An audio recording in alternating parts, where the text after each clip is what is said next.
Hello everyone, சூப்பரான டேஸ்டியான mutton குழம்பு எப்படி செய்யலாம்னு வாங்க பார்க்கலாம். வீடியோக்குள்ளே போகிறதுக்கு முன்னாடி நம்ம சேனல் இப்போ தான் ஃபஸ்ட் டைம் பார்க்குறீங்கன்னா மறக்காமல் சப்ஸ்கிரைப் பண்ணி வச்சுக்கோங்க ஃப்ரெண்ட்ஸ். வாஷ் பண்ணி வச்ச மட்டனை ஃபஸ்ட் வேக வச்சு எடுத்துக்கலாம். குக்கரில் மட்டன், ஜிஞ்சர் கார்லிக் பேஸ்ட், தேவையான அளவு உப்பு சேர்த்துக்கோங்க. கொஞ்சமாக ஆனியன், 1 டொமேட்டோ, மஞ்சள் தூள், வாட்டர் மட்டனுக்கு மேலே கொஞ்சம் எக்ஸ்ட்ராவாக நிற்கிற மாதிரி வச்சுக்கோங்க. அடுத்து தேங்காய், கசகசா, பெருஞ்சீரகம் சேர்த்து நல்லா ஃபைனாக பேஸ்ட் பண்ணி எடுத்துக்கோங்க. ஆயில் ஆட் பண்ணிக்கலாம். ஸ்பைஸ் ஐட்டம்ஸ் என்னென்ன வேணுமோ யூஸ் பண்ணிக்கோங்க. ஃபைனாக சாப் பண்ண ஆனியன் 2, சின்ன வெங்காயம் இருந்தாலும் யூஸ் பண்ணிக்கலாம். குழம்பு டேஸ்டியாக இருக்கும். கருவேப்பிலை, ஆனியன் நல்லா ஃப்ரை ஆகணும். உப்பு தேவையான அளவு சேர்த்துக்கலாம்.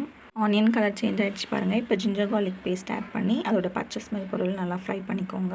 தென் டொமேட்டோ, பொட்டேட்டோ யூஸ் பண்ணிக்கலாம். கொஞ்சம் நேரம் ஃப்ரை ஆனது கரம் மசாலா, காரத்தூள், வீட்டில் அரைச்ச குழம்பு மிளகாய்த்தூள் தேவையான அளவு சேர்த்துக்கோங்க.